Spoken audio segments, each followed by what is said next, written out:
Alhamdulillahi Rabbil Alameen wa salatu wa salam ala Imam al-Anbiya wal Mursaleen Sayyidina Muhammad wa ala alihi wa sahbihi ajma'in. Allahumma arna al-haqqa haqqa wa razaqna tiba'ah wa arna al-batila batilan wa razaqna mudrim. Brothers and sisters in Islam, Assalamu alaikum wa rahmatullahi wa barakatuh. Welcome back to this another of our sittings. As it was advertised, we are supposed to be doing the TAFSEER of Surah SHAMS. This surah was revealed in Mecca. It has the characteristics of a Meccan surah, and the characteristics of the Meccan surahs is that they are short and they concentrate mostly on Tawheed. Surah Shams, Surah 91. In this surah, Allah Ta'ala said, أعوذ بالله من الشيطان الرجيم بسم الله الرحمن الرحيم والشمس وضحاها والقمر إذا تلاها والنهار إذا جلاها والليل إذا يغشاها والسماء وما بناها والأرض وما طحاها ونفس وما سواها فألهمها فجورها وتقواها. Allah said, I swear by the Shams, the sun and its brightness. I swear by the moon and as it follows the sun. I swear by the day as it shows up the brightness of the sun. I swear by the night as it conceals the sun. I swear by the heaven and the one who has built it. I swear by the earth and the one who spreads the earth. I swear by the nafs, the human soul, and the one who has perfected its creation. Then he showed him the two highways, the two freeway, the two motorway, the one that leads you to the paradise and the one that leads you to the hellfire. فَأَلْهَمَهَا فُجُورَهَا وَتَقْوَاهَا. We inspired the soul with a conscience. Every human being has a conscience. Whether you are a Muslim, a Christian, or a Jew, a Hindu, a Buddhist, a Sikh, an atheist, and an agnostic, we inspired you with a conscience to know what is right from wrong, the good from the bad, the pure from the corrupted, the truth from the falsehood. In this surah, Allah Ta'ala swears by the sun. That is because Allah is the creator of everything, so He can swear by anything He wants to swear by. In this surah, Allah Ta'ala swears by many things. وَالشَّمْسِ وَضُحَاهَا. Allah swears by the Shams. And Allah swears by the Qamar, the moon. And Allah swears by the night, the Layl. And Allah swears by the Sama, the heavens. And Allah swears by the earth, the Ard. And Allah swears by the Nafs, the human soul.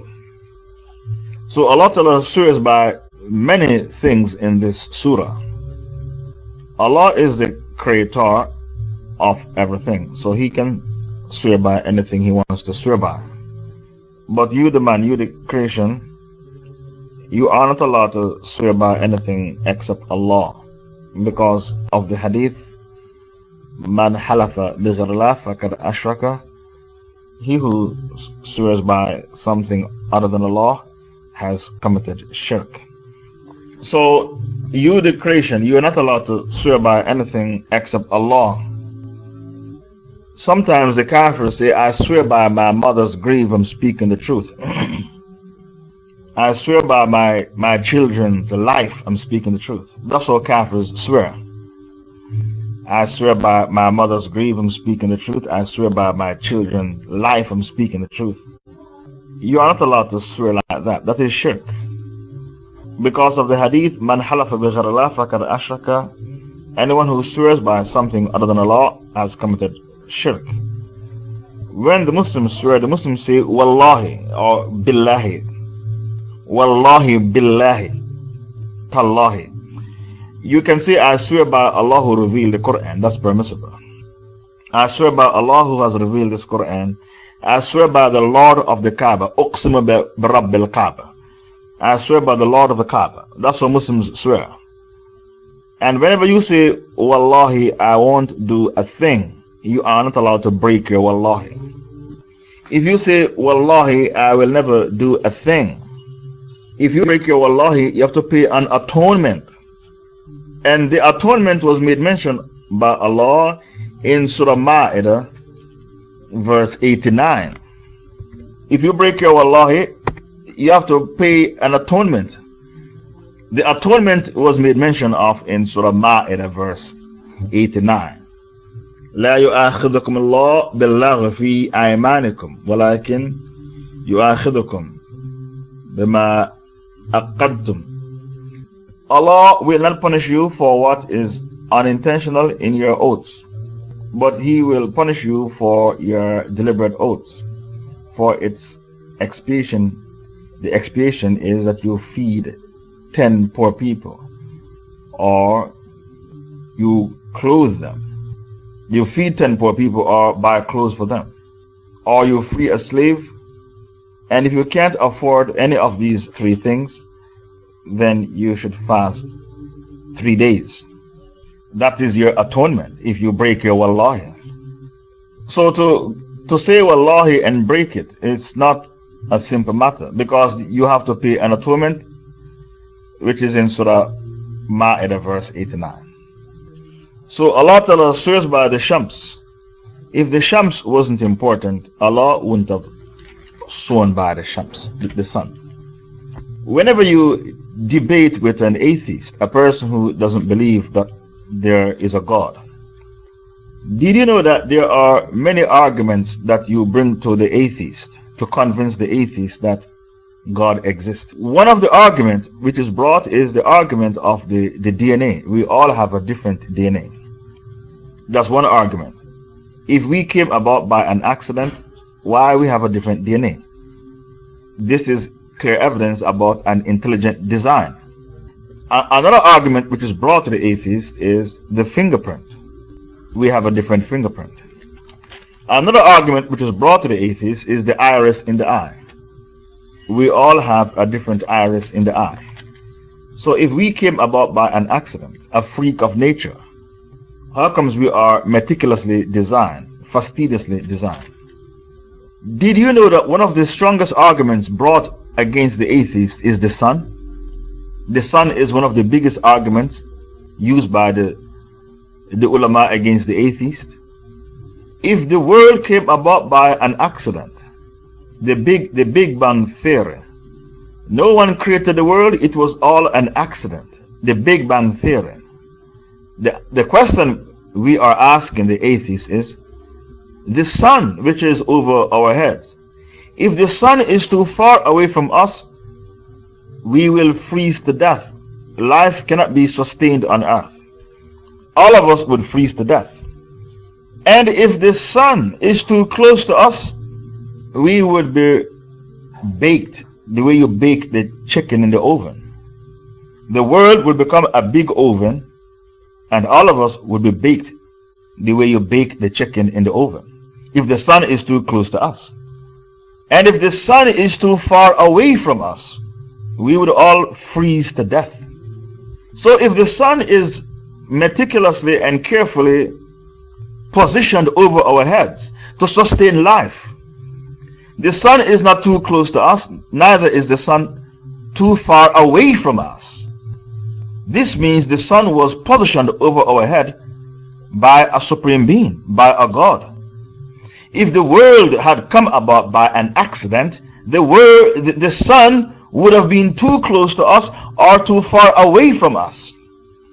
But when we look at the sun, we see that the sun is meticulously and carefully, accurately, with precision, positioned over our heads to sustain life. It's neither too close to us, neither is it too far away from us. This is the argument we advance to debate with the atheist. Another argument which is advanced against the atheist is the 4 seasons of the year: spring, summer, autumn, winter. If the world came about by an accident and no one is governing the universe, sometimes we'll have 6 years of winter, 6 years of summer, because there is no one to control the 4 seasons of the year. Everything would be total chaos. So, can you hear me? I was telling you that there are arguments which restore voice, and AP12 has to turn up the voice in her or his house. There are some arguments which the scholars advance to checkmate the atheist. And I told you that one of the arguments is the fingerprint, that we are over 6 billion people in the world, and every human being is unique in his own way. They have different fingerprints. Secondly, we all have a different DNA. We all have a different DNA. If we came about by accident, 1 million people would have ended up with the same DNA. The other argument is the iris in the eye. That's the third argument, the iris in the eye. We all have a different iris in the eye. The fourth argument is the 4 seasons of the year: spring, summer, autumn, winter. If the world came about by accident, it would continue to exist by accident. So we would have 6 years of winter and another 6 years of summer, because there is no one to man the universe. So everything would be total chaos. So the 4 seasons of the year is the fourth argument advanced by the scholars against the atheists. The fifth argument is the sun, and Allah swore by the sun in the Holy Quran. وَالشَّمْسِ وَضُحَاهَا وَالْقَمَرِ إِذَا تَلَاهَا, Surah 91. There's even a surah called Surah SHAMS. The surah takes its name from the sun, the Shams. The sun is meticulously and scrupulously, fastidiously positioned over our head with precision, accuracy. If the sun was too close to us, we would bake like chickens, the way you bake chicken in the oven. We would die. We would all die because the sun is too close to us. And if the sun was too far away from us, we would all freeze to death. We could not sustain life on earth. So how do you explain that the sun is meticulously and scrupulously, fastidiously positioned over our heads? Not too hot, not too cold. And life is sustained on earth for millions of years, from one generation to the next. If the world had come about by an accident, life would not be sustainable on earth. So the sun is one of the arguments used by the scholars to checkmate an atheist. The other argument used by the scholars is the human anatomy. Did you look at yourself in the mirror? There is no place which is better for your eyes to be, your ears. Look at your nose. Allah put your nose above your mouth. So before you eat anything, your nose will detect the food to tell you if the food is decomposed.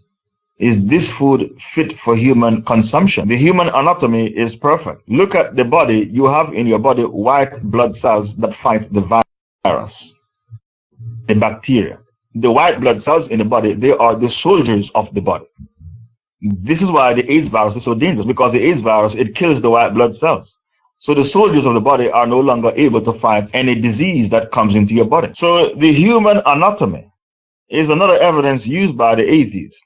The human anatomy is another evidence used to checkmate the atheist. You can't think of a better design for the human being.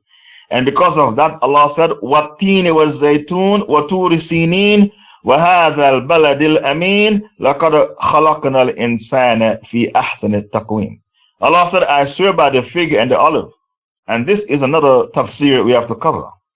Because the fig and the olive, it's amazing the benefits of the fig and the olive. The aging process is slowed down. The aging process is slowed down when you eat fig and the olive. It's amazing the amount of properties that they have, and it is used in medicine, the fig and the olive. After Allah swore by the fig and the olive, which is very important for human beings to eat, and Allah swore by holy Mecca, and Allah swore by Mount Sinai in Egypt, where the Torah was revealed, Allah said what? لَقَدْ خَلَقْنَا الْإِنسَانَ فِي أَحْسَنِ تَقْوِيمٍ. Verily, we have created man to be the most perfect of our creation, the most handsome of our creation. The human anatomy is an evidence that we use to checkmate an atheist. You can't think of a better place your body parts could be. If we came about by accident, how is it that we are so meticulously designed, the human anatomy, carefully designed? scrupulously designed, fastidiously designed. The human anatomy is the other evidence used against the atheists. You can't think of a better place your body parts could have been. And even within the body, we have soldiers to fight bacteria and viruses, and the soldiers are called the white blood cells. People exaggerate in their love of the sun. We have sun worshippers, and when it is summertime, people go crazy. In Europe, when I was living in the UK, in the summertime, you can't really go to the park. You have half-naked women in the park claiming that they are sunbathing. And in tourist resorts like the Bahamas, the Bermuda, Jamaica, Barbados, Tenerife, you have people who go naked on beaches claiming that they are enjoying the sun. They only have skimpy dressing, just bikini on the beach. No more clothing. They go topless on the beach, just wear a skimpy bikini, claiming, oh, I'm soaking up the sun. People go crazy for the sun. We have millions of sun worshippers all over the world. And Allah spoke to the sun worshippers in Surah 41 verse 37, Surah Fussilat, Surah 41 verse 37. وَمِنْ آيَاتِهِ اللَّيْلُ وَالنَّهَارُ وَالشَّمْسُ وَالْقَمَرُ لَا تَسْجُدُوا للشمس ولا للقمر واسجدوا لله الذي خلقهن إن كنتم إياه تعبدون. From among the wonderful signs of Allah, the night and the day. The night was created for you to take rest, and the day was created for you to earn your livelihood. The night to take rest, and the day to earn your livelihood. And the sun and the moon. Prostrate yourselves not to the sun nor to the moon, but prostrate yourselves to Allah who created them, if you really worship Him. So this ayah is addressing the sun worshippers, because we have millions of sun worshippers all over the world. People who exaggerate in their love of the sun. People like to exaggerate. They exaggerate in their love of Jesus and they worship Jesus. The Christians. Some people exaggerate in their love of the Prophet Muhammad, so they worship the Prophet Muhammad. The Barelvis, they worship the Prophet Muhammad. Even though the Prophet Muhammad said, do not exaggerate in your love of me like what the Christians do to Jesus. They claim they love the Prophet Muhammad so much, they elevate him above his status. They said he wasn't a bashar, he was nur, light. He wasn't a human being. One day the Prophet made a mistake in his salah. And what did he say to the Sahabas? I am just a man like you. Bring me that hadith. The Prophet made a mistake in his salah. He prayed 5 rakah. What did he say to the Sahabas? I make mistakes because I am a bashar just like you. I brought you an ayah. I brought you a hadith. Now I'll bring you an ayah. Because some people, if you say the Prophet was a human being, they say you don't love the Prophet. You are a traitor to the Prophet. It's like the Christians, if you don't worship Jesus, they say you're Antichrist. A'udhu billah. People are like that. If you don't exaggerate in your love of Jesus and worship Jesus, they say you're Antichrist. If you don't exaggerate in your love of the Prophet Muhammad, they say you are a traitor to the Prophet. You are a Wahhabi, you don't love the Prophet. Surah 18 verse 110. قُلْ إِنَّمَا أَنَا بَشَرٌ مِثْلُكُمْ. Tell the people, O Muhammad, you are just a man like them. That is the ayah. Tell the people, O Muhammad, you are only a man like them. قُلْ إِنَّمَا أَنَا بَشَرٌ مِثْلُكُمْ. So people like to exaggerate in their admiration of the creation. That is the human nature. Why is it the person taking notes have to bring the hujjah? Nobody else is bringing the hujjah. What's going on? Say you are just a bashar like them. That's how people are. They like to exaggerate in their admiration of the creation. Look at the people in India. The Hindus in India. They worship the penis. They don't worship Allah, the Hindus. They worship the penis. And they make big statues and monuments out of it and paint it black and have it in their temples. People like to exaggerate in their admiration of the creation. That is the human nature. And that makes them a pagan. If you don't worship Allah, you're a pagan. And because people like to worship the creation instead of Allah, Allah revealed Surah Fussilat verse 37. Surah Fussilat verse 37. From among the wonderful signs of Allah is the night and the day. The night for you to take rest, the day to earn your livelihood. And the Shams and the qamar, the shams, the sun and the moon. Do not prostrate yourselves to the sun and the moon. Prostrate yourself to Allah, worship Allah, if it is He who you worship. The sun is feminine and the moon is masculine. And in this surah, Allah said the sun has its light and the moon chases after the sun. I gave this tafsir to a group of Arabs and they couldn't stop laughing. They said, Shaykh Faisal is the first we are hearing the tafsir from this angle. They couldn't stop laughing, the Arabs. I'm going to give you the same tafsir. Maybe you will laugh as well. The sun is feminine and the moon is masculine. And Allah said in the surah, the moon chases after the sun. The moon does the chasing. Therefore, in life, the natural thing is for the male to chase after the female. That's why women don't like to propose. They prefer the man to propose. They think it's more appropriate. That's what women tell me. It's more appropriate. So why is it that the moon chases the sun? Don't you know why? Because the sun has what it needs. Whenever a person has what you need, you chase after the person. The sun has what it needs. What is it? Light. In the Quran, Allah refers to the moon as a munir, a reflector, reflecting the light. But for the sun, Allah said the sun is a siraj, a lamp. So why Allah said the sun is a lamp, but the moon is munir? The moon is a munir, a reflector. The moon is munir, reflector. But the sun is a lamp. Why Allah use these two different words to describe the moon and the sun? Because the moon, the sun produces its own light and heat. That's why Allah said the moon is a lamp. I'm sorry, Allah said the sun is a lamp, a siraj. The sun produces its own light and heat. So because the sun produces its own light and heat, Allah said the sun is a lamp. But as for the moon, it doesn't produce anything. Surah 25 verse 61, that's where Allah said the sun is a lamp. Surah 25 verse 61. That's where Allah said the sun is a lamp because it produces its own light and heat. تبارك الذي جعل في السماء بروجا وجعل فيها سراجا وقمرا منيرا. Blessed is he who has placed in the heaven big stars and has placed therein a great lamp. A great lamp. Do you follow? And the moon giving light. Where the moon get its light from? The sun. The moon has no light of its own. The moon depends on the sun for light. So because of that, Allah told you in the Quran, the moon chases the sun. Why the moon chases the sun? Because the sun has what it needs. So anytime a person has what you need, you chase the person.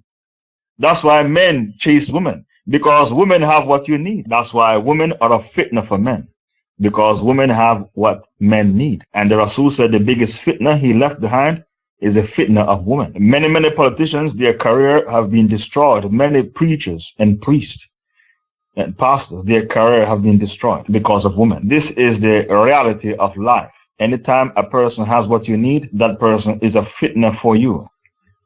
The ummah of Muhammad is a fitna for the kuffar. Allah made you, the Muslims, a fitna for the kuffar. Do you know why?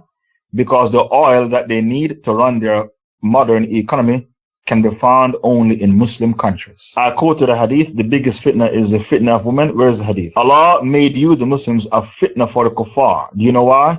Because the oil that they need to run their economy can only be found in Muslim countries. That is one of the laws of nature. When a person has what you need, you are a fitna for the person.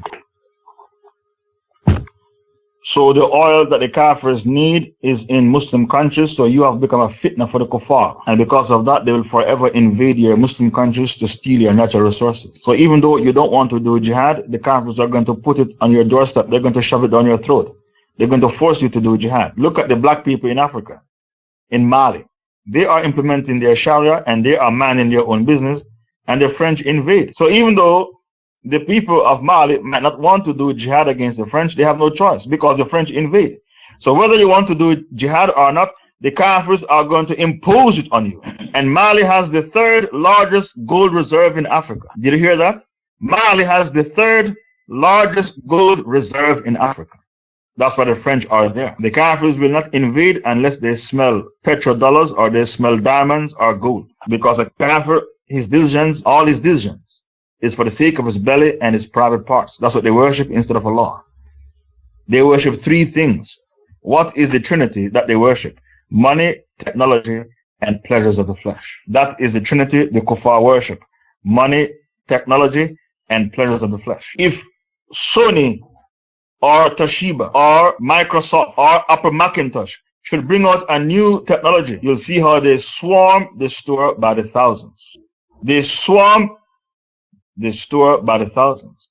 If a new invention is discovered and it is now on the market, they line up from before Fajr time at the stores to be in the front line to buy the technology.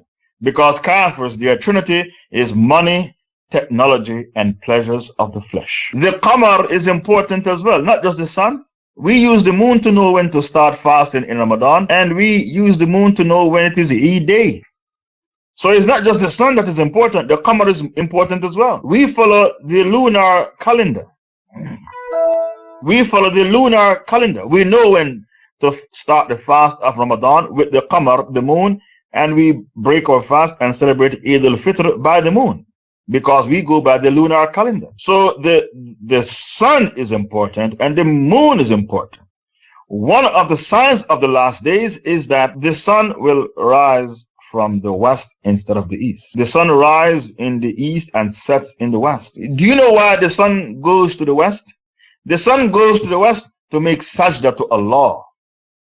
One day the sun will try to go back to the east, and Allah will say, "Where are you going?" He will say, she will say, "I'm sorry, the sun is a she, not a he. I'm going back to where I came from." Allah will say, "You are going to rise from the west." And when the sun rises from the west, no one can take his shahada to embrace Islam. Allah will throw back his shahada in his face like a dirty rag. It will be said to him, "It's too late." The sun goes to the west to make sajda to Allah. The sun goes to the west, not the east. The sun rises in the east and it goes to the west to make sajda to Allah. So the hadith, bring me the hadith that I quoted. The sun goes to the west, make that correction, to make sajda to Allah or sujood to Allah. One day the sun will try to go back to the east. Allah will say to her, "Where are you going?" She will say, "I'm going back to the east." Allah will say, "No, you're not going back to the east. You're going to rise from the west." When the sun rises from the west, people will try to take shahada, but their shahada will be thrown back in their face like a dirty rag. It will be said to them, "Your shahada is too late." Bring me the hadith where the sun goes to the west to make sajda to Allah. وَالنَّهَارِ إِذَا جَلَّاهَا, and Allah Ta'ala swears by the nahar, the day. The purpose of the day is for you to earn your livelihood, and the purpose of the night is to take rest.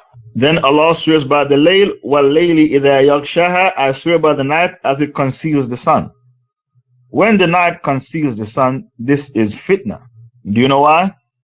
When the sun is shining, you can see what is happening in the world. But when the layl, the night, conceals the sun, this is fitna. That's when all hell breaks loose. The Prophet said, "Bring your kids in at Maghrib time, because that's when the shaitan comes out. And you are supposed to close your windows at Maghrib time." So at Maghrib time, the shaitan comes out. Bring the kids in at Maghrib time. It's not allowed to have the kids playing in the yard at Maghrib time. You should bring them in. Because when the night conceals the sun, this is fitna.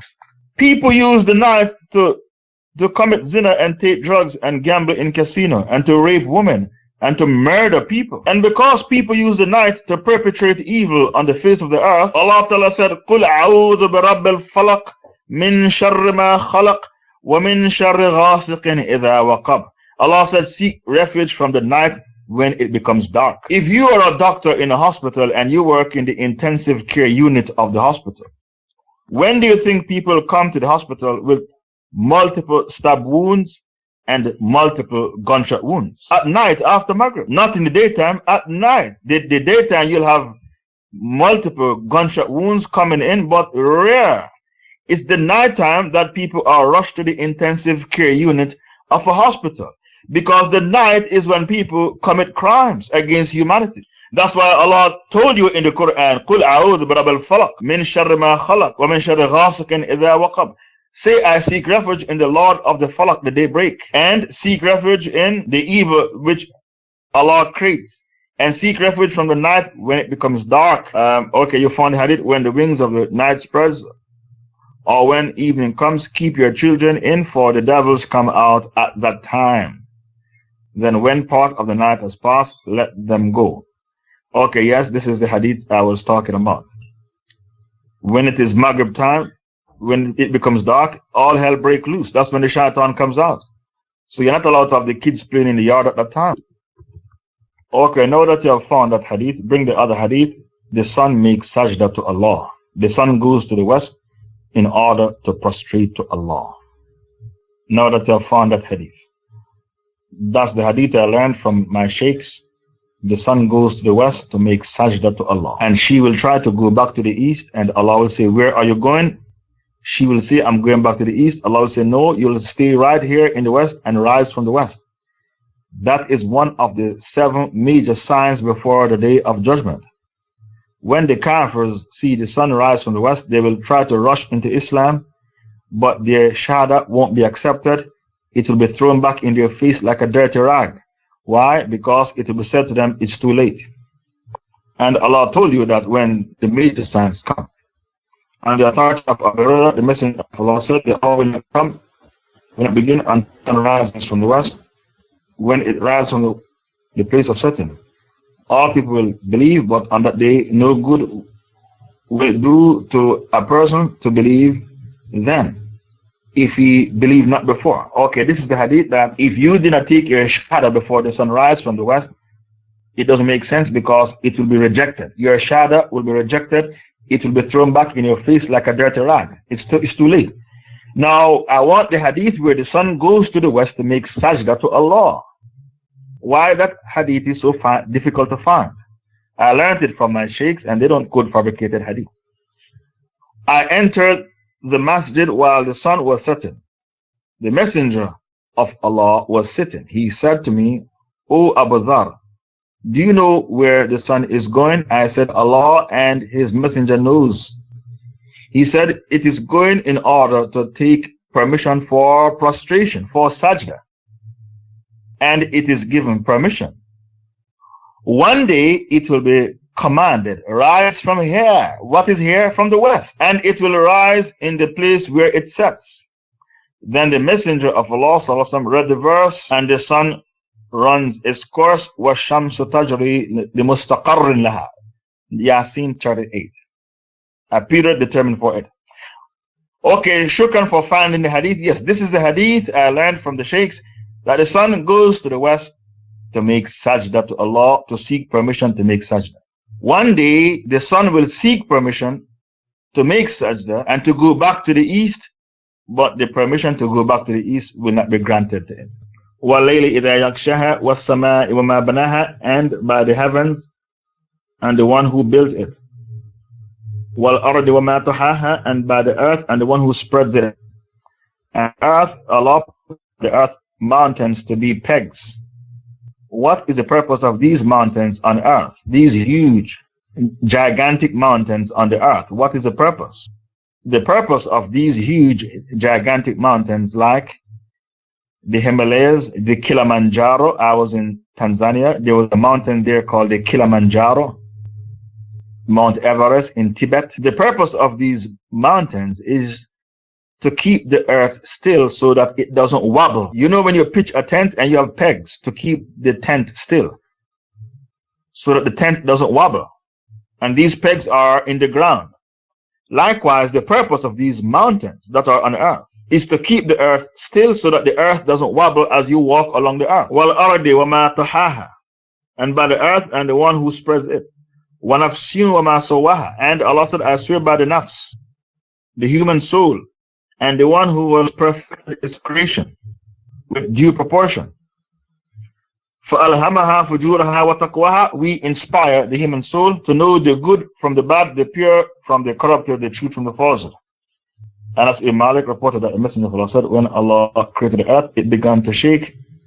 So He created the mountains and commanded stabilize it. So it gained stability. Okay, this is a hadith found in the Tirmidhi. Yes, the purpose of the mountains on earth is to keep the earth still so that the earth doesn't wobble. Now that Allah spoke about the nafs, I have to speak about the nafs. And in details, there are three types of nafs. The nafs, the human soul. So the person taking notes, there are three types of nafs. The first type of nafs is called nafs lawama, the rebuking soul. The rebuking soul is a soul of the Muslim. Whenever he does anything haram, it bothers him. And the Prophet said, whenever a believer does anything haram, it bothers him. Wa alaikum salam wa rahmatullah, Brother Adam. It's like the man who sits underneath a mountain or a cave, and he thinks the mountain is going to collapse on top of him. But the kafir, whenever he does anything haram, it doesn't bother him. It's like the fly that pitches on his nose and he fans the fly away. The kafir, whenever he perpetrates haram with impunity and immunity. That is the attitude of the kafir towards haram. He perpetrates haram with impunity and immunity. Okay, bring me the hadith. When the believer does anything haram, it bothers him. It's like him sitting underneath a cave and he thinks the cave is going to collapse on top of him. That is the attitude of a believer whenever he does anything haram. Why is it bothers him? Because his nafs is called the rebuking soul. Nafs lawama, narrated by Al-Harith ibn Suwaid.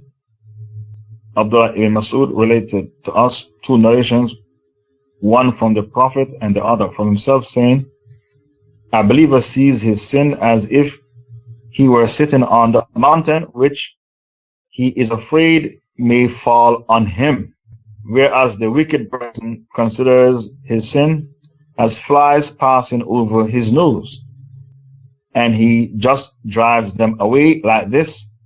Abu Shihab, the narrator, moved his hand over his nose in illustration. Ibn Mas'ud added, Allah's Apostle said, Allah is more pleased with the repentance of his slave than a man who encamps at a place where his life is in jeopardy, but he has his riding beast carrying his food and water.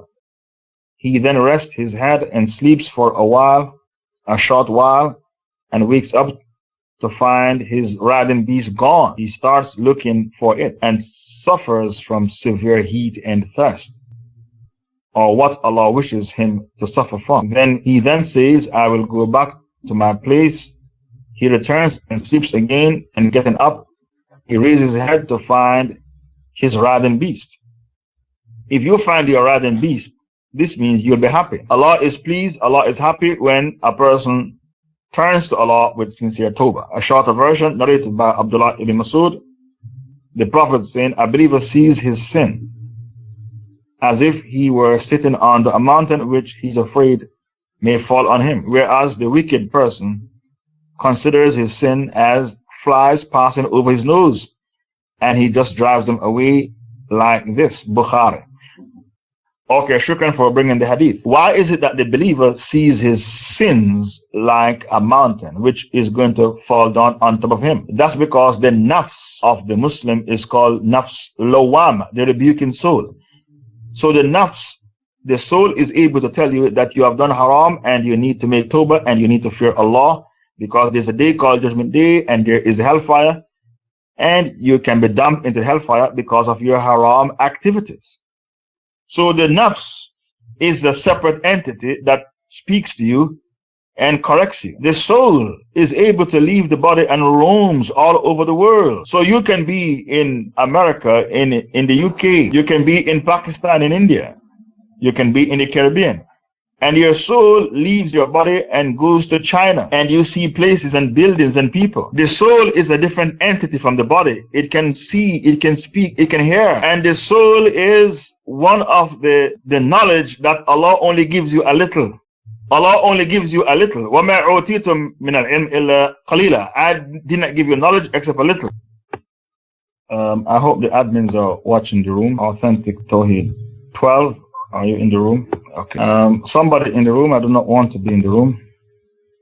Could you Could you please watch the room and bounce the people who I don't want to be in the room? I would appreciate if the admins are more alert and stop sleeping in the dark. The human soul is able to leave the body while you are sleeping and roams about.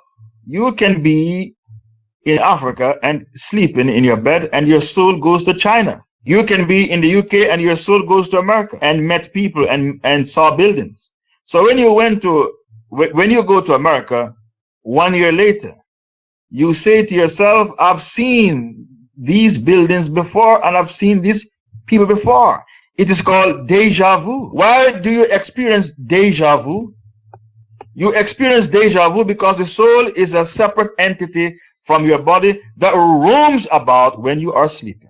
So when you meet the people in real life, you say, I have seen this face before, I've seen all these buildings before, and this experience is called deja vu. There are 3 types of souls. Nafs lawwama, the rebuking soul, the soul that corrects you when you do haram. If you have nafs lawwama, it means that your conscience has not died.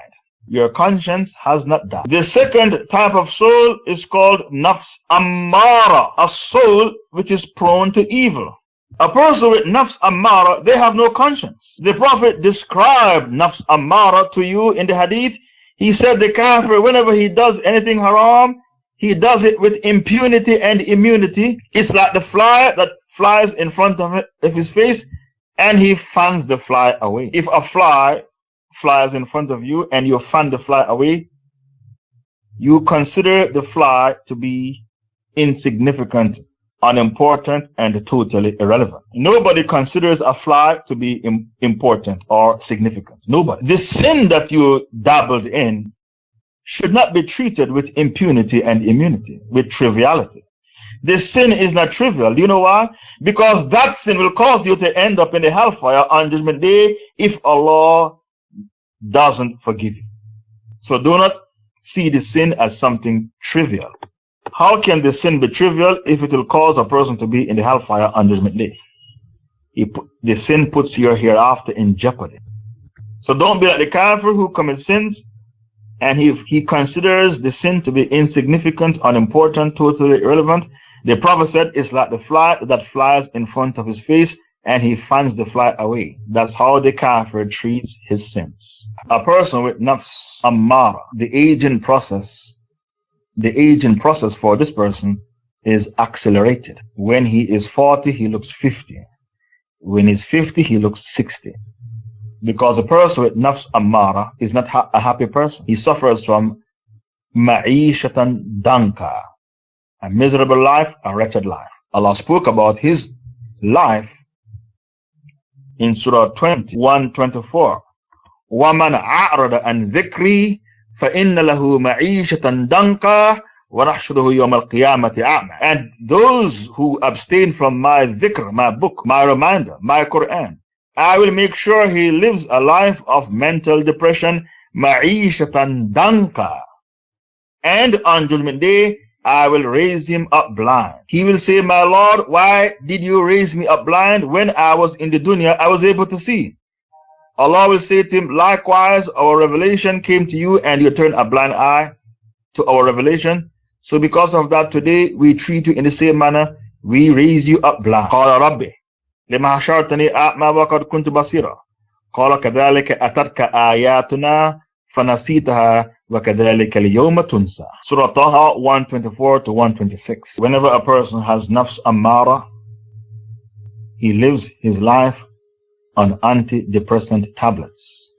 Allah made a promise in the Quran that if you don't practice his deen, his book, you're going to live a wretched life. Now these pharmaceutical companies, they think, don't worry about your mental depression. We have tablets to sort you out. Prozac, antidepressant tablets. Prozac. These antidepressants, they don't work. They make you suicidal, and these pharmaceutical companies, they are laughing all the way to the bank. These tablets don't work. And people who are depressed are those who are not practicing their deen. They are depressed and they are suicidal. Why? They are not on their deen properly. They aren't happy in their deen. And these people who are nafs ammara, the nafs which is prone to evil, they are so far removed away from Allah, they hear voices. Which voice? the voice of Iblis. So their predicament is called schizophrenia. And Allah spoke about schizophrenia in the Quran. Surah Zukhruf, Surah 43, verse 36. وَمَا يَعْشُ عَنْ ذِكْرِ الرَّحْمَنِ نُقَيِّدْ لَهُ شَيْطَانًا فَهُوَ لَهُ قَرِينٌ. Anyone who doesn't remember me, Allah, Ar-Rahman, I will appoint for him a shaitan to become his qareen, his constant, intimate companion. And if your qareen likes alcohol, you're going to pick up the habit of alcohol. If your qareen likes drugs, you're going to be on drugs. If your qareen is a gay, you're going to become a gay. If your qareen is a lesbian, you're going to become a lesbian. If your qareen is bisexual, you're going to become bisexual. If your qareen likes zina, you're going to like zina. Whatever your qareen likes, you're going to dabble in the same thing, because you become like your qareen. So the people of schizophrenia, Allah spoke about them in the Quran. And Allah said, Alladhi yuwaswisu fi sudurin nas min al-jinnati wan nas. The shaitan whispers in the hearts of the jinn, and he whispers in the hearts of the nas, of mankind. So when the schizophrenic hears voices, he is hearing the voice of the shaitan. Alladhi yuwaswisu fi sudurin nas min al-jinnati wan nas. And when you go to these kafir psychiatrists and psychologists, they call them the shrink. He gives you tablets to go home and take and say, oh, you have a chemical imbalance in the brain. What a rubbish diagnosis. I've never heard such rubbish in my life. The man is hearing voices, the voice of shaitan. He's a schizophrenic. And you give him tablets and say he has a chemical imbalance in what a rubbish diagnosis. Do you know why you gave that diagnosis? He has a chemical imbalance in the brain because his problem is spiritual, and the university you went to did not prepare you to deal with this problem. After studying in university for 6, 7, 8 years, and you graduated thinking you know everything, the society has presented you with problems that are above you. You can't deal with the problem because it's a spiritual problem, and your university did not prepare you to cope with spiritual problems. All they think about, all they prepare for is physical problem. The man is hearing voices. It's not a physical problem. Tablets can't help him. It's a spiritual problem. And the voice he's hearing is the voice of his qareen. He's a schizophrenic. So you need to recite the Quran over him, and he needs to come back to Islam for his qareen to leave him alone. He needs to come back to the deen to stop hearing voices, because Allah will never change the condition of a person until he himself changes. When good comes, it's from Allah. When bad comes, it's your own doings. Nisa 79. When good comes, it's from Allah. When bad comes, it's your own doings. Surah Nisa, verse 79. So if you want to stop hearing the voices, you need to return to your deen and start to practice your deen. Omar was a man like you, not a prophet. Omar was a man like you, not a Nabi. And the Rasul said, when the shaitan sees Omar walking down the road, the shaitan takes the other side of the road. So the shaitan will only have power over you when you are a weak Muslim, a bad Muslim who is not properly on the deen. The third nafs is called nafs mutma'inna. And Allah will say, Ya ayyatuhan nafsul mutma'inna. Nafs mutma'inna means the peaceful soul, the tranquil soul. Nafs mutma'inna. The peaceful soul, the tranquil soul. Allah will say about the peaceful soul, the tranquil soul. Surah 89, verses 27 to 30. Ya ayyatuhan nafsul mutma'inna. Irji'i ila rabbiki radiyatan mardiya. Fadkhuli fi ibadi wadkhuli jannati. It will be said to the pious believers, O you, the one, the complete rest and satisfaction. Come back to your Lord well pleased and well pleasing to him. Enter you among my honored servants and enter into my paradise. What is the characteristic of the person who has nafs mutma'inna? A person who has nafs mutma'inna can go to his bed or her bed and sleep 8 hours with peace and tranquility. But the person who is nafs amara, he suffers insomnia. He can't sleep. He can't sleep. He has to take sleeping tablets. But the person who is nafs mutma'inna is able to go to his bed and sleep 8 hours with peace and tranquility. A person with nafs mutma'inna, he doesn't look his age. When he's 40, he looks 30. He always looks 10 years younger than his age. He doesn't look his age. Why? Because his conscience is at peace. His mind is at peace. His conscience is at peace. His soul is at peace. He is not suffering from ma'ishatan danka, a wretched life, a miserable life. He doesn't look his age.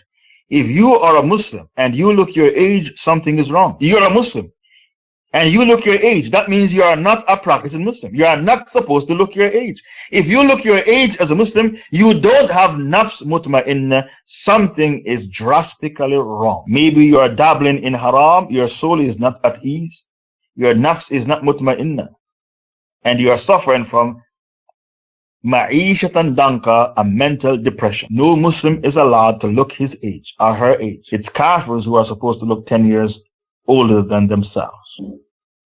What is the big secret behind suicide? Why are people committing suicide? Do you know why? His soul is not at peace with him, and the soul doesn't want to be in the body anymore. So he commits suicide to release the soul from his filthy body. The soul wants to be released from him.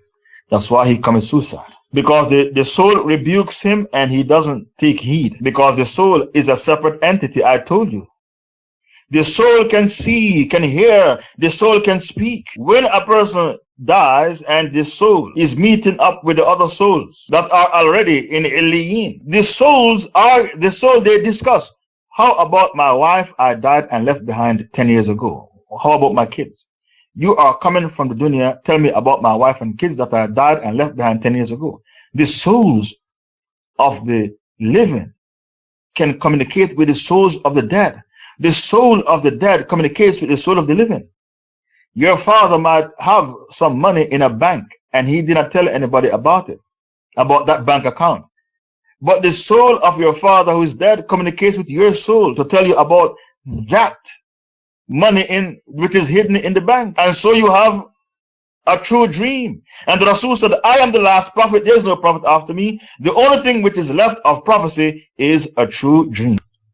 The third soul is nafs mutma'inna. And whenever a person is nafs ammara, a soul which is prone to evil, when the angels snatch his soul, it is taken viciously from his bosom like the thread protruding. Have you seen the cat playing with the cushion and the thread protrudes? That's how the soul of the kafir is pulled from his bosom, viciously. And Allah Ta'ala swear by the soul on different occasions in the Quran. So Allah said, وَالنَّازِيَاتِ غَرْقًا وَالنَّاشِطَاتِ نَشْطًا. Surah 79. وَالنَّازِيَاتِ غَرْقًا وَالنَّاشِطَاتِ نَشْطًا. I swear by the soul. Allah said, I swear by the angels who pull the soul of the kafirs out from their bosom viciously. I swear by the angels who pull the souls of the kafirs from their bosom viciously. Surah 79. And then Allah said, I swear by the angels who takes the souls of the believers with peace and tranquility. When nashitat nashta. The Prophet said, when the soul of the believer is taken from his bosom, it comes out with ease and tranquility. It's like the water coming out of the water skin with ease. That's the soul of the believer. And the angel hands it over to the other angels who are standing there, and they wrap the soul up in soft cloth, emitting from it sweet smell, the sweetest smell you can detect. And they rush to the heavens with the soul. And every time they pass by the heavens, the angels in heaven will say, what a peaceful soul, what a tranquil soul, addressing him by the best names he was known by in the dunya. Then the soul is shown to Allah, and Allah said, return the soul to his body in the grave, because I promised man, after creating him from the earth, I shall return him to the earth.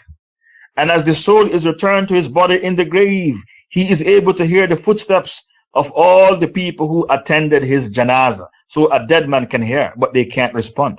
If you come to this room and somebody PM you, please copy and paste and send it to the admins. Now, somebody came to the room yesterday to convince people Allah is everywhere. He's Asha'ira Aqidah. He tried to promote Asha'ira Aqidah in the room, PMing every brother, every sister, that Allah is everywhere.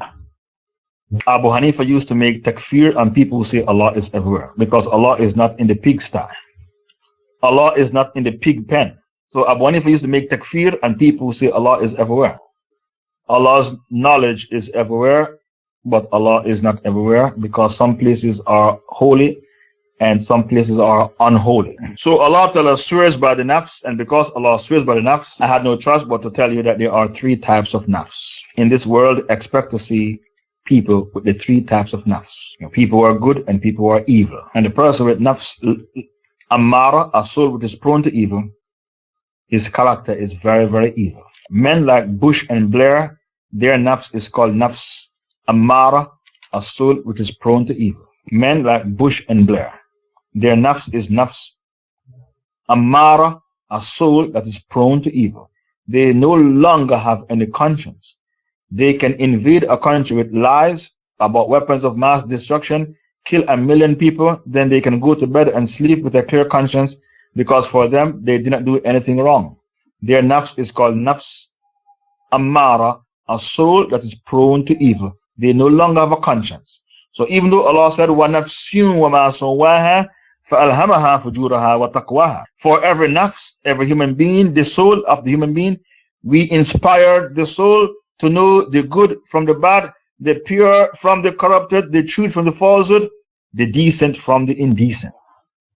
قَدْ أَفْلَحَ مَنْ زَكَّاهَا, indeed he is successful, the one who purifies his soul by doing halal things. وَقَدْ خَابَ مَنْ دَسَّاهَا, and he is a failure, he has failed miserably, the one who corrupts his soul by doing haram things. What Allah is saying to you here, take care of your soul. قَدْ أَفْلَحَ مَنْ زَكَّاهَا وَقَدْ خَابَ مَنْ دَسَّاهَا. Take care of your soul by doing halal things. وَقَدْ خَابَ مَنْ دَسَّاهَا. Don't corrupt your soul. Don't end up like Bush and Blair. Because when you dabble in haram every day, your conscience dies. You no longer see the haram as haram anymore. For you to see haram as haram and halal as halal, the good as good, that is a gift from Allah, and because of that, the Rasul said, Allahumma arina al-haqqa haqqan wa razaqna tiba'a wa arina al-batila batilun wa razaqna shnaba. Oh Allah, show us the truth as truth and give us the guidance to practice it, and show us the falsehood as falsehood and give us the guidance to stay away from it. I am sure if you take up a census in the UK, 80% will say homosexuality is okay, it's not wrong, because they are finished. Their nafs is ammara. If you take up a census like that in San Francisco, 99% of the people in San Francisco will say homosexuality is okay, it's not wrong, because they are finished. There's no hope for them. Their nafs is ammara. Their conscience has died. They no longer see truth as truth and falsehood as falsehood. For you to see truth as truth and falsehood as falsehood, to see halal as halal, haram as haram, that is a gift from Allah. And because of that, the Prophet said what? Allahumma arina al-haqqa haqqan wa razaqna tiba'a wa arina al-batila batilun wa razaqna shnaba. And you need to keep good company as a Muslim. Take care of your soul. An Algerian in France, he wants to open the pink mosque, the gay mosque. And the French government, they love him. He's their hero. Why he's their hero? Because he wants to establish the first gay mosque in Europe. An Algerian in France. Do you see what happened to you when you live in Dar al-Harb? When you live in Dar al-Harb, it destroys you. We have already banned 100 people from this room because they came to the room and they behaved very, very badly. They think they can come to the room and use our room to backbite and slander people. When you live in Dar al-Harb, it destroys you. I was in my living room in London, minding my own business, watching TV. What did I see in front of me? Mardi Gras, the gay march, marching for their rights.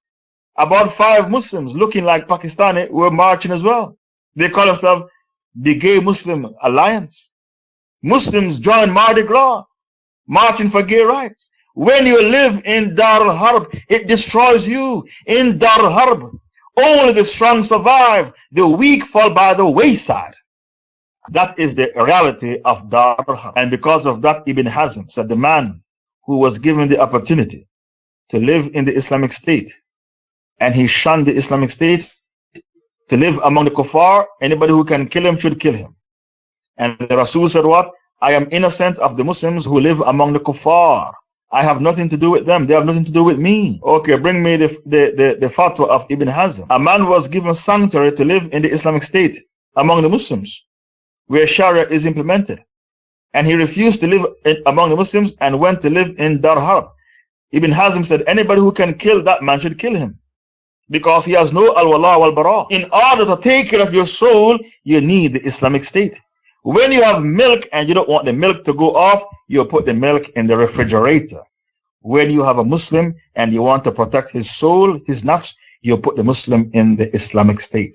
When you live in Dar Harb, the TV destroys you, the newspapers destroy you, the high school destroy you, the college destroy you, the university destroy you, the workplace destroy you. A sister came in this room and asked me to interpret her dream. Okay, Ibn Hazm states that whoever joins the land of war, Dar Harb, the land of the enemy, there are 3 Dars. Whoever joined the land of war and disbelief, the land of war and disbelief, of his own free will, and in defiance of whoever amongst the Muslims calls him to his side. He was called to come to live in the Islamic State. He calls him to come to his side. Is by virtue of this act an apostate by the laws of apostasy in Islam.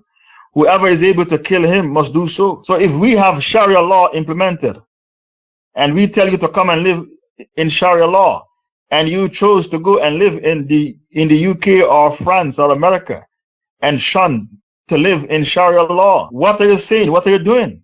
Why do you choose to live among the enemies and abandon the Islamic State? By what? By this act of yours, you have done an act of apostasy. So you are not supposed to live in Dar Harb. Many Muslim women have become prostitutes in Dar Harb. A Turkish woman come to Paltalk and brag about having Jewish boyfriends, and she has no qualms about it. Living in the USA. Many Muslim women, when I was in the UK, have kafir boyfriends. They no longer practice the deen.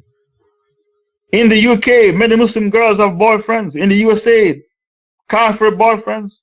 A Turkish woman come to Paltalk and brag about having Jewish boyfriends. And these people, they hate Islam and Muslims with a passion. When you live in Dar Harb, it turns you into a prostitute, a homosexual, a drug addict. It turns you into what? A drug addict, a bisexual. So to take care of your soul, you need to live in the Islamic State. The words of the Prophet, I am not responsible for any Muslim who stays among the polytheists, should clarify what we have said so far.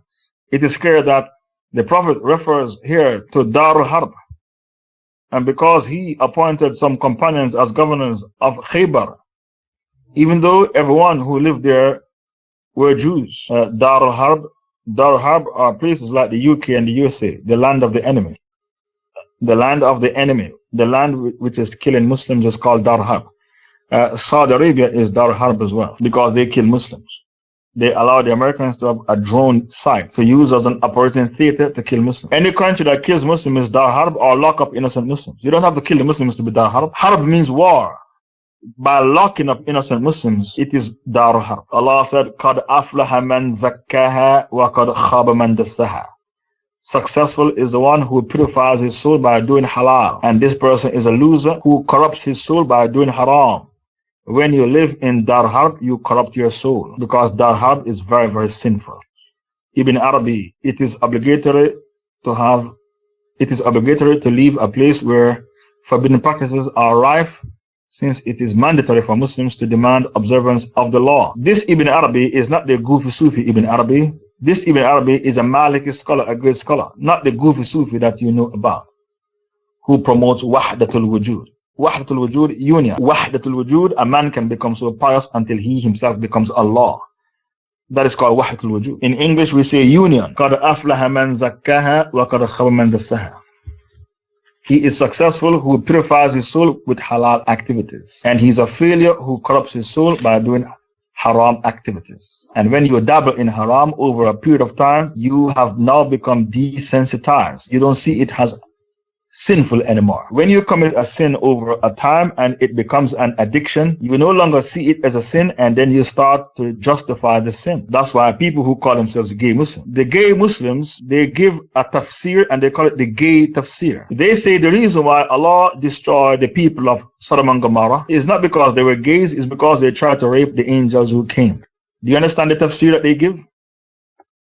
Allah destroyed Sodom and Gomorrah not because they were homosexual. Allah took action against them because they tried to rape the angel Gabriel and the other angel that came with the angel Gabriel, because Allah sent them in the form of handsome young men as a fitna for them. So even Even the gay is trying to give tafsir.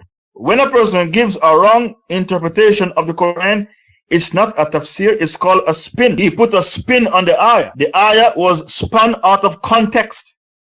But if he gives the right explanation to the ayah, then it's a tafsir. If it is a wrong explanation, it's called a spin. The person puts a spin on the ayah.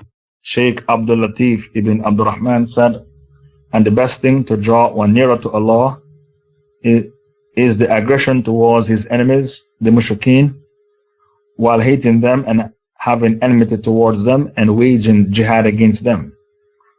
And with this, the slave is saved from having allegiance with them as opposed to the believers. And if he does not do so, then he has formed his allegiance with them based upon what he failed to fulfill from that and abandon from that. So beware again, beware that which destroys Islam and uproots it. So what the Shaykh is saying is that you need to show hatred and enmity to the enemies of Allah. It is called al-wala wal-bara. If you don't practice al-wala wal-bara and kufr bit-taghut, you can't be classified as a Muslim. To believe in Allah is not enough to make you a Muslim. If you want to be a Muslim, you need to reject the taghut and then believe in Allah. Because Allah Ta'ala said, لا إكراه في الدين قد تبين الرشد من الغي فمن يكفر بالطاغوت ويؤمن بالله فقد استمسك بالعروة الوثقى لا انفصام لها. Baqarah 256. Let there be no compulsion in religion because truth is clear from falsehood. So whosoever rejects faith in the taghut and then believes in Allah, he has hold fast to a grip that will never break. لا انفصام لها. To believe in Allah is not enough to make you a Muslim. If you want to be a Muslim, you need to reject the taghut.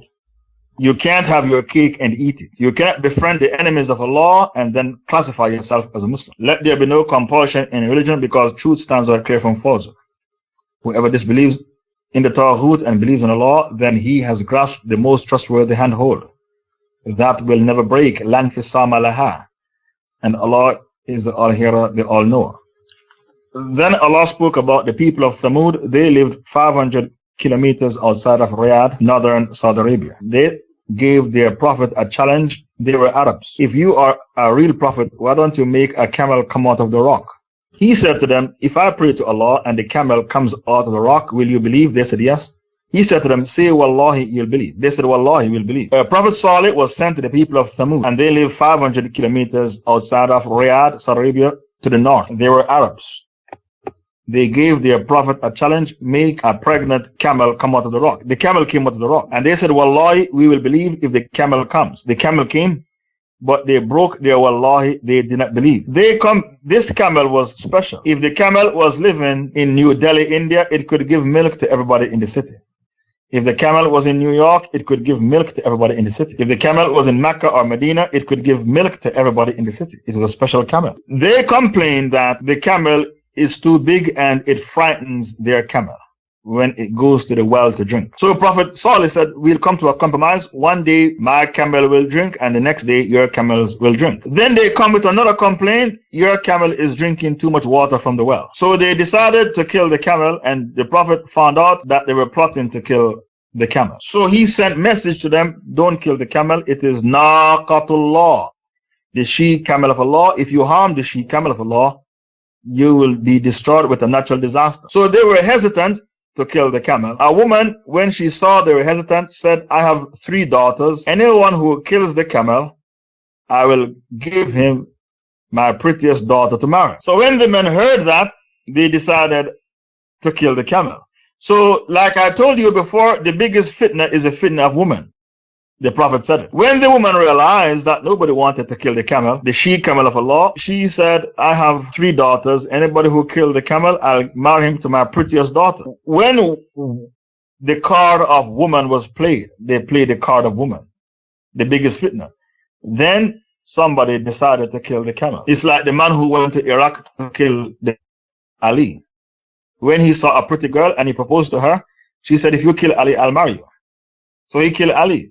Anytime you mention a woman, a man, his head always spins and he loses self-control. So they ambushed the she camel of Allah, and when the camel came to drink, they shot it in its neck with an arrow, and then they killed it. Prophet Salih said, within 3 days, Allah's punishment will come.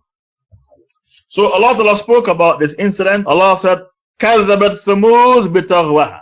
The people of Thamud, they rejected faith in Allah's message and they commit all types of sins. Because when people are mushrikeen, they commit all types of sins, including khamr and zina, because they have no taqwa to stop them. إِذٍ بَعَثَ أَشْقَاهَا, when the most wicked man from among them went forward to kill the she-camel of Allah. فَقَالَ لَهُمْ رَسُولُ اللَّهِ نَاقَةَ اللَّهِ وَسُقْيَاهَا.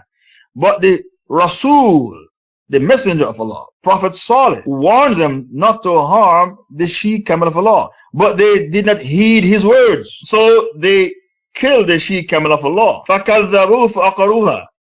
Then they denied him and they killed it. So their Lord destroyed them. Prophet Salih said, within 3 days, when your faces start to turn from a different color, from one color to the next, it means Allah's punishment is imminent. So when their faces start to turn from one color to the next, they try to kill Salih himself. They try to kill Prophet Salih himself. So Allah Ta'ala rained down upon them fire and brimstone and killed them. And then Allah Ta'ala said, فَكَذَّبُوا فَأَقْرُوهَا فَدَمْدَمَ عَلَيْهِمْ رَبُّهُمْ بِذَنْبِهِمْ. After they killed the she-camel of Allah, the destruction of Allah came down upon them, the natural disaster. This ayah is telling you that natural disasters are a direct result of the sins of people. Natural disasters are a direct result due to the sins of people. وَلَا يَخَافُ عُقْبَهَا, and Allah feared not the consequences thereof. The natural disasters is a direct result due to the sins of people. This is a tafsir of Surah Shams. I'll take 3 questions, then I close. We are now finished with the tafsir of Surah Shams. I'll take 3 questions, then I close the dars. You are living, Bismillah, people live in Dar Harb. France is Dar Harb because they have invaded Mali to kill the Muslims because of Sharia. Quickly graduate and return home, don't stay there. Quickly graduate and return home. France is Dar Harb. Any country which is killing Muslims abroad or at home or lock up innocent Muslims is Dar Harb. You have to quickly graduate and return home. That is the advice, as soon as possible. People who are living in Dar Harb, you should go and find a Muslim country to live in, which is more Muslim friendly than Dar Harb. Because in France, you're not allowed to wear hijab and niqab. That's the worst country in the world. France is the worst country in the world. It's by far the worst country in the world. After you finish your studies, I'm sure you can find a Muslim country to live in, which is more Muslim friendly than Europe. I'm taking 3 questions. Where are the other 2? There are no other questions. I'm going to close the doors because I have things to do. Thanks for coming. Shaykh, can I ask one? Do you think the Christians and Jews took the 3 stages of nafs and made it to their theories about Sigmund Freud, the ego, and the superego? And there is no doubt that the theory of Sigmund Freud, it has some truth in it, but it is majority falsehood, because he's saying that we are inspired to do things. Whatever we do, the sexual instinct is so powerful that all the human activities is based upon that. And the baby sucks the breast of the mother because of the sexual stimulation it gets from sucking the breast of the mother. That is the theory of Sigmund Freud. It has to do with nafs. Nafs also means your evil and corrupted desires. Don't forget Allah spoke about the nafs on many, many occasions in the Quran. Allah mentioned the word nafs on 60 occasions in the Quran. 60 occasions. Now, in the surah that I quoted, Surah 79, I only quoted the two first verses of the surah, where Allah swears by the angels that pull the souls of the kuffar viciously. And then Allah swears by the angels that takes the souls of the believers with peace and tranquility. But that's just the 2 first verses of the surah. I did not give you the full tafsir of the surah, because Allah Ta'ala spoke about the nafs in the surah, Surah Nazi'at. And Allah Ta'ala said, the one who controls his nafs, he will be the successful one. وَأَمَّا مَنْ خَافَ مَقَامَ رَبِّهِ وَنَهَى النَّفْسَ عَنِ الْهَوَىٰ فَإِنَّ الْجَنَّةَ هِيَ الْمَأْوَىٰ. Surah 79, verse 40 to 41. Surah 79, verse 40 to 41.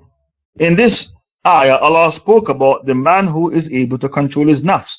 Nafs in this ayah means his evil and corrupted desires. So the ego that Sigmund Freud speaks about, it is what Allah is making mention of here in the surah. And Sigmund Freud spoke about the id, the ego and the superego.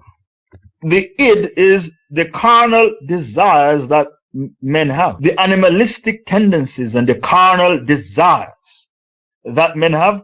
That is what Sigmund Freud is talking about, the id. To have in your heart an insatiable appetite for pleasures of the flesh. That is the id, the ego, and the superego. So the id has to do with carnal desires and addiction for pleasures of the flesh.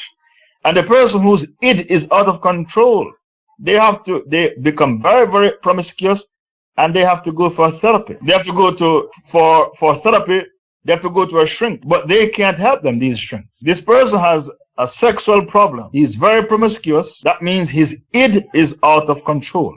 That id that Sigmund Freud is talking about, the Arabic equivalent is the nafs. And this is the nafs Allah is speaking about in Surah Naziyat.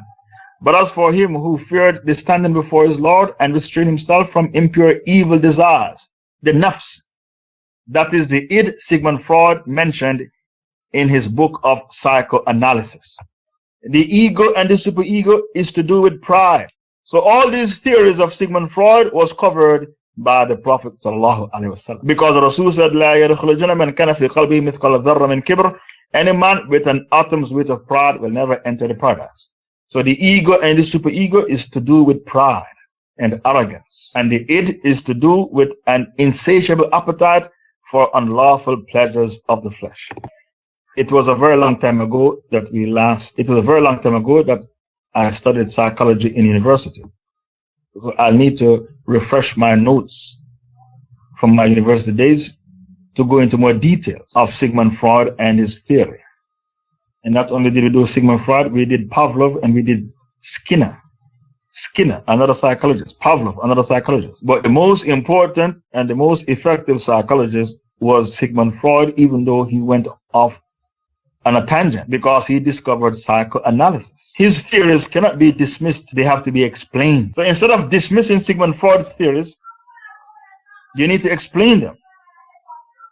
Don't be quick to dismiss and be judgmental.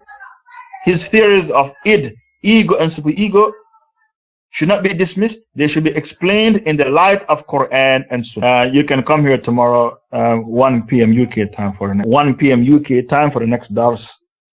You can come here tomorrow, 1 p.m.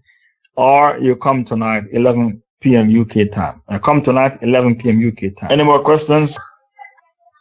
1 p.m. UK time, I think that's 2 p.m. French time. I think the French are in front of the UK by 1 hour. Isn't that so, European? Okay, if you come to the room tonight, 12 midnight, there's another dars. 12 midnight French time. 12 midnight French time, there'll be another dars.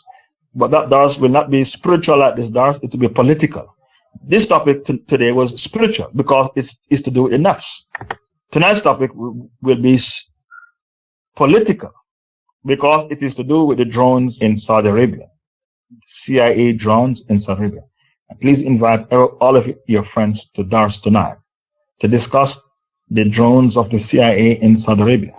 There are no other questions. I close the dars. Subhanakallahumma wa bihamdik. Shalla la ilaha illa anta nastaghfiruka wa natubu ilayk.